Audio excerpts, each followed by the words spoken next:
ሰላም ጤና ይስጥልኝ እንደምንላችኋል ውድ ተመልካቾቻችን ከአባይ ቴሌቪዥን የሚተላለፍላችሁ የለተሰኞ ጥር 18 2018 ዜና ላፍታ የመረጃ ሰዓታችን ተጀምሯል። ኢትዮጵያ የራሷን አሳልፋ አትሰጥም የተሰጠ ካለም ታስመልሳለች ሲሉ ጠቅላይ ሚኒስትር አብይ አህመድ መናገራቸውን፣ ኢትዮጵያ የማርበርግ ቫይረስ በሽታን ሙሉ በሙሉ መቆጣጠሯን የጤና ሚኒስቴር ማስታወቁን፣ የኢትዮጵያ አየር መንገድ በአስቸጋሪ የአየር ጸባይ ምክንያት ወደ ዋሽንግተንና ኒውዮርክ የሚደረጉ በረራዎችን መሰረዙን ማስታወቁን ጨምሮ ሌሎች መረጃዎችን ይዘንላችሁ ቀርበናል። ዜናዎችን እየመራው ሀና ፍሳ ከናንተ ጋር ቆይታ አድርጋለሁ። አብራችሁን ቆዩ። ኢትዮጵያ የራሷን አሳልፋ አትሰጥም የተሰጠ ካለም ታስመልሳለች ሲሉ ጠቅላይ ሚኒስትር አብይ አህመድ ተናገሩ። በኢትዮጵያ አየር ኃይል የ9ኛ ዓመት የምስረታ ክብረ በዓል ላይ የተገኙት ጠቅላይ ሚኒስትር አብይ አህመድ ንግግር አድርገዋል። በክብረ በዓሉ ላይ የጦር ኃይሎች ጠቅላይ ኤታማዦር ሹም ፊልድ ማርሻል ብርሃኑ ጁላና ሌሎች ከፍተኛ ወታደራዊና ፖለቲካዊ አመራሮችም ተገኝተዋል። እንዲሁም የቀድሞቹ የአገሪቱ ኤታማዦር ሹሞች ሌተናል ጄኔራል ጻድቃን ገብረትንሳኤና ጄኔራል ሳሞራ የኑስም ታድመዋል።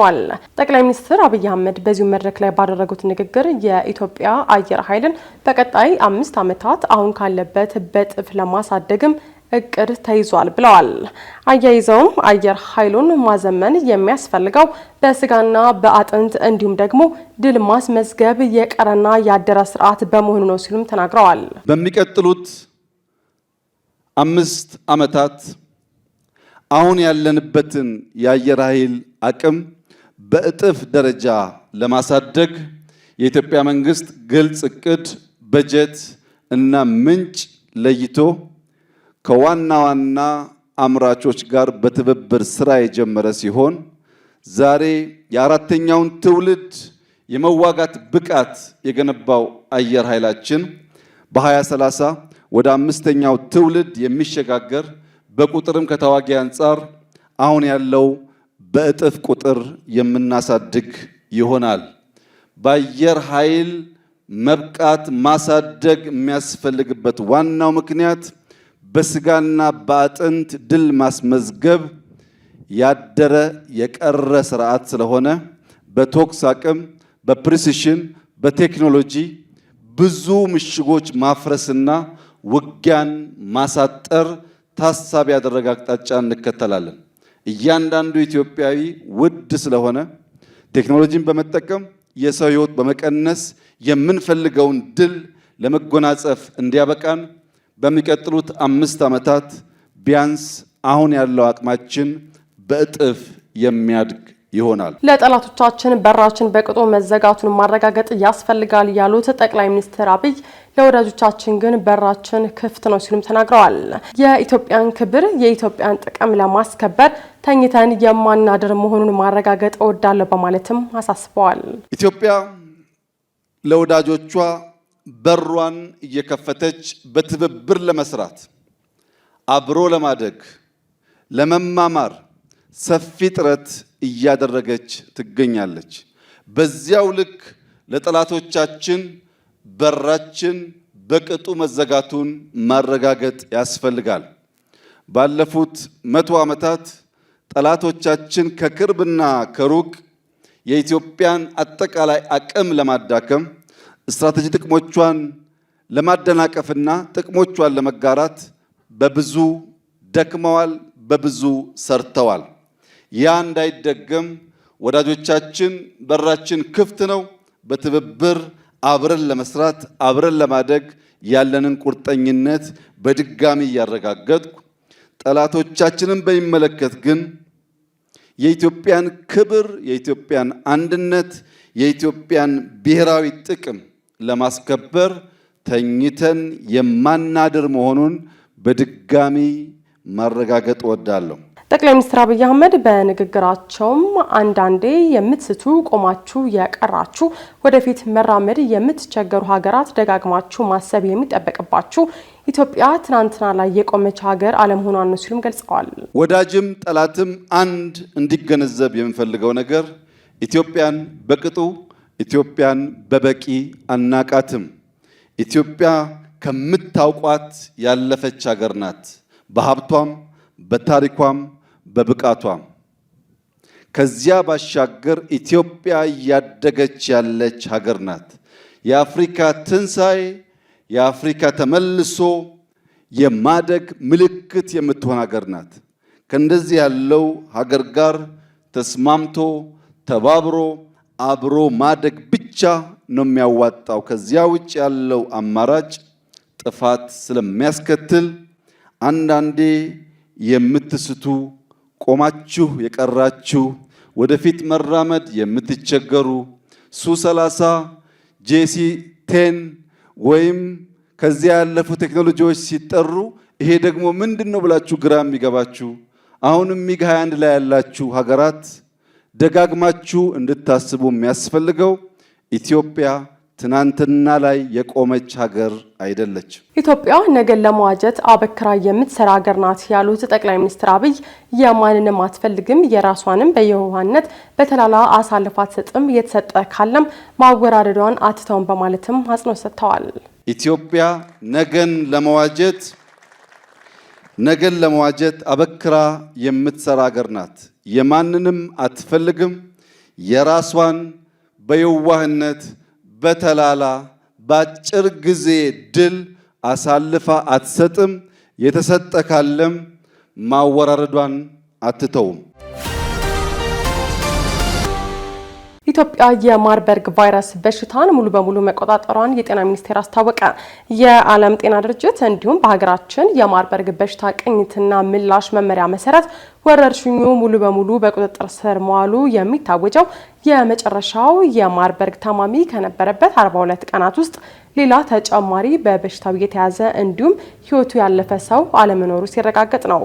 በዚህም መሰረት ባለፉት 42 ቀናት በማርበርግ ቫይረስ በሽታ የተያዘ ወይም ደግሞ ምልክቶችን ያሳየ ሰው ባለመገኘቱ ኢትዮጵያ የማርበርግ ቫይረስ በሽታን ሙሉ በሙሉ መቆጣጠር መቻሏን በዛሬው ዕለት የጤና ሚኒስቴር በይፋ አስታውቋል።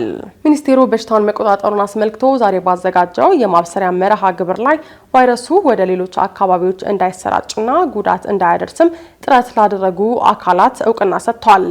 በመርሃ ግብሩ ላይ እንደተገለጸውም በሽታው ከተከሰተበት ጊዜ ጀምሮ የተቀናጀ የክትትልና የቁጥጥር ስራ በመሰራቱ ወረርሽኙን በአጭር ጊዜ ውስጥ መግታት ተችሏል። በዕለቱ የሕዝብ ተወካዮች ምክር ቤት አፈ ጉባኤ ታገሰ ጫፉን ጨምሮ የክልል ፕሬዚዳንቶችና አጋር አካላት በተገኙበት የሀገሪቱ የጤና ስርዓት መሰል ድንገተኛ ወረርሽኞችን የመከላከል አቅሙ እያደገ መምጣቱን ተብራርቷል። በሽታውን ለመቆጣጠር ከዓለም ጤና ድርጅትና ከሌሎች አጋር ድርጅቶች ጋርም የቅርብ ትብብር መደረጉን እንዲሁም የህብረተሰቡ ንቁ ተሳትፎና የጤና ባለሙያዎች መስዋዕትነትም ለውጤቱ መገኘት ዋነኛ ምክንያቶች መሆናቸውም ተመላክቷል። ከመጀመሪያው የማርበርግ ቫይረስ ተጠቂ ጀምሮ እስካሁን ድረስም ከተደረጉ 3745 የላቦራቶሪ ምርመራዎች መካከል 14 ሰዎች ቫይረሱ የተገኘባቸው ሲሆን ከነዚህ ውስጥም 9 ሰዎች ህይወታቸው ሲያልፍ 5 ሰዎች ከበሽታው ማገገማቸው ተገልጿል። የኢትዮጵያ አየር መንገድ በአስቸጋሪ የአየር ጸባይ ምክንያት ወደ ዋሽንግተንና ኒውዮርክ የሚደረጉ በረራዎችን መሰረዙን አስታወቀ። የኢትዮጵያ አየር መንገድ በዋሽንግተን ዲሲና በኒውዮርክ አካባቢ ባለው አስቸጋሪ የአየር ጸባይ ምክንያት ወደ አሜሪካ የሚደረጉና ከአሜሪካ ወደ ኢትዮጵያ የሚመለሱ በርካታ በረራዎችን መሰረዙን አስታውቋል። ከተሰረዙት በረራዎች መካከል ኢቲ 500 ጥር 16 ቀን ከአዲስ አበባ ወደ ዋሽንግተን ዲሲ፣ ኢቲ 501 ጥር 17 ቀን ከዋሽንግተን ዲሲ ወደ አዲስ አበባ፣ ኢቲ 514 ጥር 17 ቀን ከአዲስ አበባ ወደ ኒውዮርክ ጆን ኤፍ ኬኔዲ ዓለም አቀፍ አየር ማረፊያ፣ ኢቲ 515 ጥር 17 ቀን ከኒውዮርክ ወደ አዲስ አበባ የሚደረጉ በረራዎች መሆናቸውም ተገልጸዋል። የኢትዮጵያ አየር መንገድ በዚህ የበረራ ሰረዛ ምክንያትም ለተጉላሉ መንገደኞችም እንደ አስፈላጊነቱ በረራ የመቀየር የጊዜ ሰሌዳ የማስተካከል ወይም ደግሞ የከፈሉትን የገንዘብ ተመላሽ የማድረግ አገልግሎት እንደሚሰጥም ገልጿል። ሁኔታውን በቅርበት እየተከታተለ መሆኑን የገለጸ ሲሆን ተጨማሪ መረጃዎች ሲገኙም ወዲያውኑ ይፋ እንደሚደረግም አስታውቋል። በረራዎቹ የተሰረዙት የተጓዦቹና የሰራተኞችን ደህንነት ከሁሉ በላይ ለማስቀደም ሲባል መሆኑንም አመልክቷል። መንገደኞች ወደ አየር ማረፊያ ከመሄዳቸው በፊትም የበረራቸውን ሁኔታ እንዲያረጋግጡም አየር መንገዱ አስታውቋል። ዋዜማ ሬዲዮ በሚባል የሚታወቀው ዋዜማ ሚዲያ በኢትዮጵያ ያለውን የስራ ፍቃድ ተመላሽ ማድረጉን የኢትዮጵያ መገናኛ ብዙሃን ባለስልጣን አስታወቀ። ዋዜማ ሚዲያ የኢትዮጵያን ሕገ መንግስትና የመገናኛ ብዙሃን አዋጅ እንዲሁም መመሪያዎችንና የሙያ ስነ ምግባር አክብሮ ለመስራት ፈቃደኛ ባለመሆኑ የስራ ፍቃድ እውቅናውን ጥር 16 ቀን 2018 ዓ.ም ተመላሽ ማድረጉን ባለስልጣኑ አስታውቋል። ከኢትዮጵያ መገናኛ ብዙሃን ባለስልጣን በበይነ መረብ መገናኛ ብዙሃን የእውቅና ፍቃድ አግኝቶ ሲሰራ የነበረው ዋዜማ ሚዲያ ባለስልጣኑ ባደረገው ክትትልና ከዜጎችም በተሰጠው አስተያየትና ጥቆማ መሰረት የሚዲያው ዘገባዎች የኢትዮጵያን ብሔራዊ ጥቅም የሚጻረሩና ሚዛናዊነት የሚጎድላቸው በመሆኑ እንደሆነ ተገልጿል።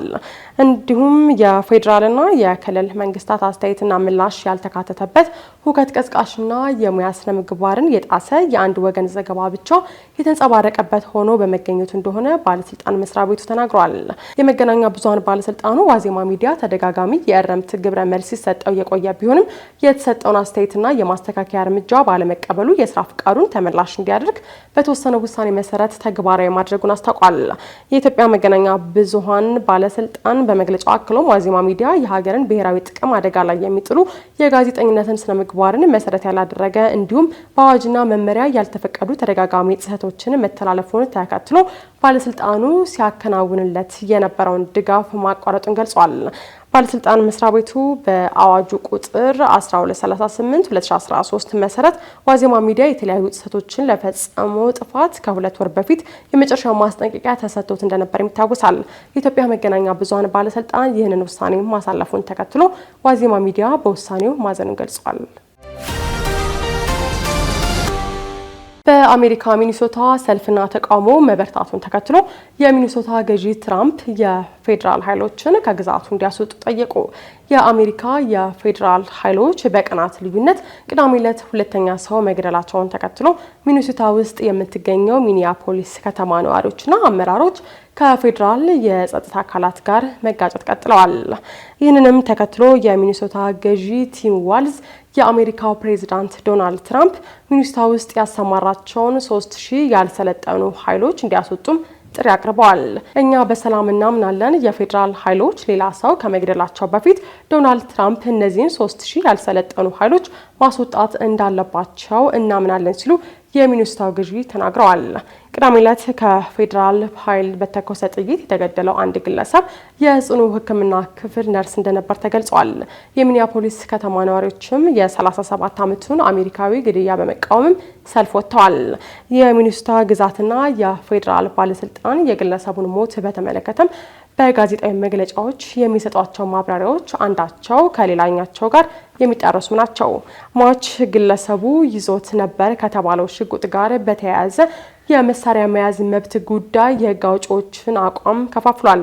የአሜሪካ የአገር ውስጥ ደህንነት ሚኒስትር ግለሰቡ የተተኮሰበት ሽጉጥ እያወዛወዘ ስለነበር ነው ሲሉ ከሰዋል። ሽጉጡ በህጋዊ መንገድ የተመዘገበ እንደሆነ የሚናገሩት የሚኒሶታ ግዛት ባለስልጣናት ግን ሟቹ መሳሪያውን እያወዛወዘ እንዳልነበረና የፌዴራል ኃይሎች የተኮሱበት ሽጉጡን ከወሰዱ በኋላ መሆኑንም ገልጸዋል። በድርጊት ውስጥ የተሳተፉት የፌዴራል ኃይሎች አሁንም በስራ ላይ ቢሆንም ለደህንነታቸው ሲባል ከሚኒያፖሊስ እንዲወጡ መደረጉን የድንበር ጥበቃ አዛዥ ተናግረዋል። የዜና ላፍታ የመረጃ ሰዓታችን የተከታተላችሁትን ይመስል ነበር። አብራችሁን ስለቆያችሁ ከልብ እያመሰገን በያላችሁበት መልካም ቀን